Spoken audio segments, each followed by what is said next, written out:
At ayan na guys, tapos na ako nagbalot. Ayan na yung aking mga binalot na cheese, banana, spring roll. Hindi masyadong matamis to guys kasi gusto kong ganito lang. Yung parang turon siya pero hindi siya matamis masyado. Kasi mahirap na magmatamis. Lalagyan ko lang yan ng konting brown sugar sa taas pag naiprito ko na siya. Yan, tsaka yung saging yan, nababad ko na rin yun sa asukal kanina para yun na lang direct para hindi masyadong masunog yung ating cheese banana lumpia. At bago sa lahat kayo, bigyan na shout out to all my viewers, to all my supporters, subscribers, at pagkuhan pa kayo sa channel, please subscribe my channel, Duck Lifestyle. Ayan, magprito na tayo guys, samahan niyo po ako. Keep watching. Bago ang lahat, thank you Lord Jesus sa pagkain na ito at sa pagkabay sa araw-araw namin pamumuhay. Thank you so much and may kalab shout out to all of you there, lalo na sa aking mga nandyan ngayon sa premiere ko. May kalab shout out. Thank you so much and God love us. Keep watching.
Ayan mga kadakdak, tapos na ako magluto. Ayan ang ating banana cheese lumpia. Ayan, ang sarap yan guys.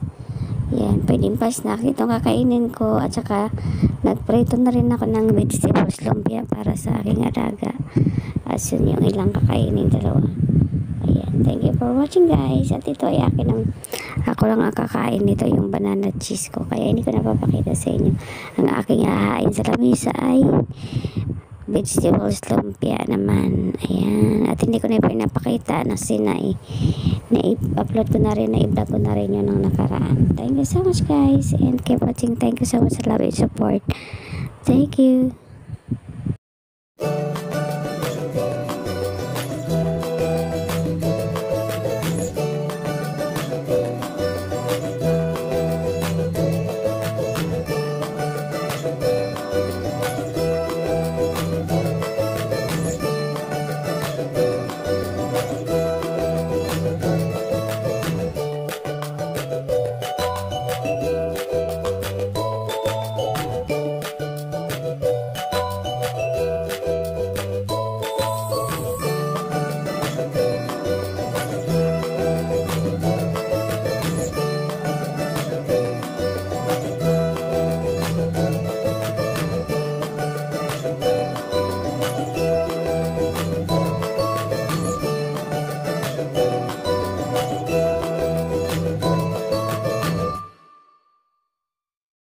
At ayan na guys, let's eat na. Ayan, nakain na yung aming fried rice. Yan ang papakain ko sa aking alaga, tsaka spring roll vegetables. Ang sa akin naman yun, ang niluto kong cheese lumpia. Banana, with banana, ayan.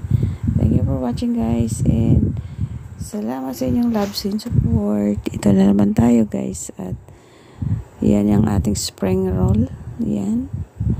Ating sausawan na red vinegar, tsaka ketchup. At saka yung aking cheese lumpia guys, akin na yun kasi ubos ko na. Ubos ko na kinain yun. Ito itong serve ko sa aking alaga.